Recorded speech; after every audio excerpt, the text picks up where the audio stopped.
As mesmas pessoas que criticam a direita ou o Bolsonaro por falta de articulação política, fingindo não saber que articulação política é loteamento de Estado, são as exatas mesmas pessoas que frequentemente apontam divisões na direita como um sinal de fragilidade. Esses indivíduos, eles são aqueles mesmos cardeais, ou subservientes àqueles mesmos cardeais, que eu mencionei ontem no meu vídeo anterior, quando eu analisava os erros da esquerda, os erros políticos da esquerda.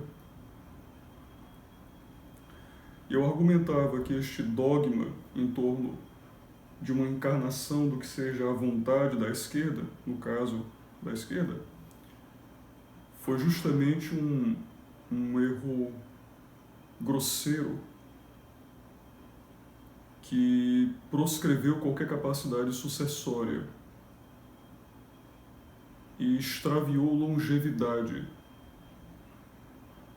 historicamente inclusive, das ações e das razões políticas pretendidas pela esquerda. Não, isso não é ruim.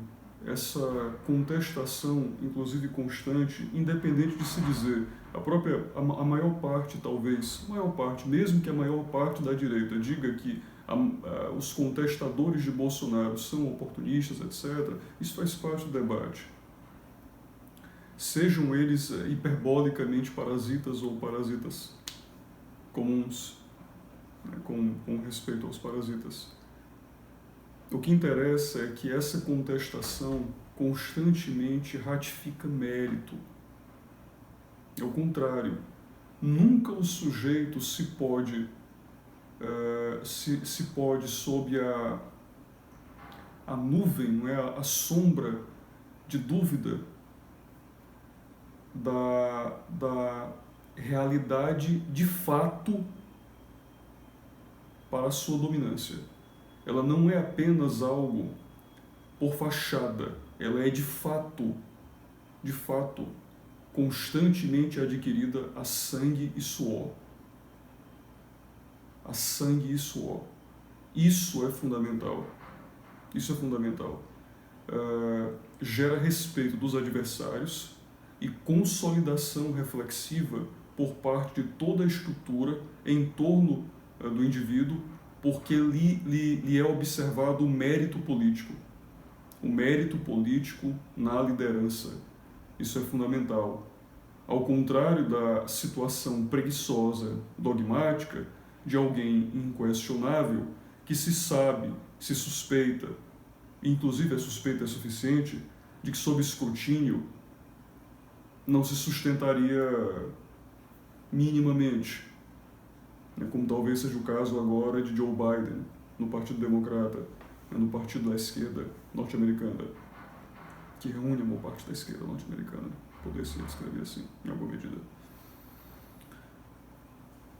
E que foi, claro, tende a ser frequentemente, parece, quanto mais se assim observa historicamente, mais se tem a esquerda incorrendo em equívocos, nesse equívoco particularmente.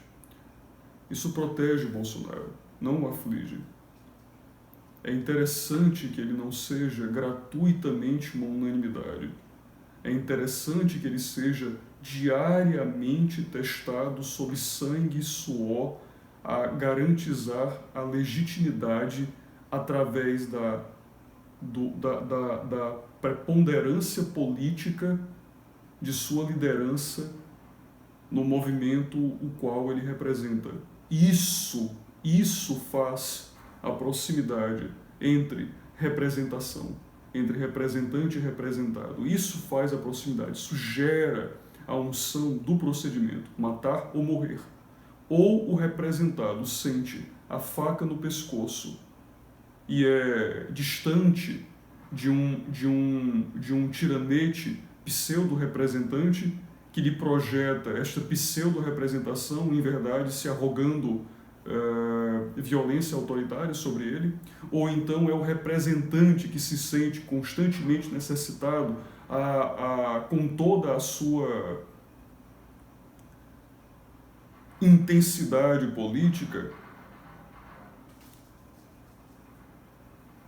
captar a posição pretendida, obter a posição pretendida, conquistá-la, efetivamente conquistá-la. Esse cenário é prevalente para se argumentar a eficiência na representação da vontade dentro de um processo político como esse com o qual se lide na construção de uma liderança. Isso também tem uma segunda consequência também para a reflexão do impacto que o dogma tem ao obstacularizar linhas sucessórias. É preciso que os herdeiros, ou que o herdeiro, produza também essa mesma legitimidade. Não existe problema em si nos filhos do Bolsonaro ou nos filhos do rei. Nos filhos do rei, poder-se descrever assim, esqueça, nos filhos do líder. Não existe problema em, inclusive isso pode ser utilizado em argumento a favor deles, não existe problema em que ele eventualmente ocupe essa posição. Não existe problema. Logicamente não. Inclusive isso pode ser usado em seu favor, dizendo-se, olha, por que ele deveria ser proibido de tanto? Qual é o argumento para isso? Agora ele tem que fazer por merecer. Ele não pode ser um fraudinha. Ele não pode ser um fraudinha. Ele tem de produzir o mesmo cenário, senão ele incorre novamente em outro dogma. Todo o problema está na inquestionabilidade. O que é que você quer? O que é que você quer da excelência política, se não a constante provação a sangue e suor? A diuturna provação diante de todos os conflitos com os quais se projeta. Isso é fantástico, isso só fortalece o exercício da representação política. E para aqueles que constantemente atacam os resultados, possíveis a esse modelo, imaginando que o cenário de dogma da esquerda realizou o fomento de diversas medidas através da cooptação parasitária, do Congresso, etc. É importante também mencionar que a esquerda não consegue avançar. Se Bolsonaro está efetivamente bloqueado, pode ser efetivamente bloqueado pelo conjunto na formação dessas trincheiras, pelo conjunto de adversários na formação dessas trincheiras, a esquerda tampouco tem qualquer avanço em seu corolário. A esquerda tampouco tem qualquer avanço. Consequentemente, é possível argumentar que talvez o principal mérito político de ação seja soterrar o projeto de campanha apresentado, por exemplo, pelo PT em 2018. Para quem queira observar quais são os feitos desse governo, bastaria se olhar o projeto político apresentado por Haddad na ocasião. Haddad é Lula, Lula é Haddad, não interessa, mas o PT na ocasião, em 2018, e se verificar o que houve daquele projeto. O que se realizou daquele projeto. Cada realização daquele projeto é uma derrota do Bolsonaro. Cada irrealização daquele projeto é uma vitória do Bolsonaro. E assim se faz a avaliação da eficácia do governo. Da mesma sorte, não se pode apenas olhar o projeto do Bolsonaro e se conjecturar, bom, o que foi realizado do projeto, deve ser feito isto. Deve ser feito isso, sem dúvida. E o que não foi realizado também é um demérito, potencialmente. Mas é preciso realizar para os dois lados.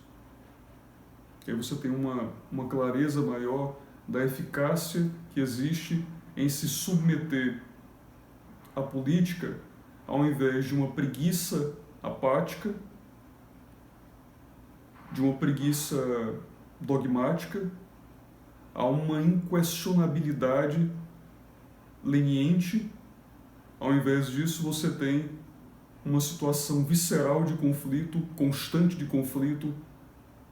de provação, atrito. Essa sanguineidade, ao invés de se dizer estancar o país, produz importantes resultados. Poder-se argumentar. E parece esse o melhor ângulo para entender a eficácia desse modelo de representação.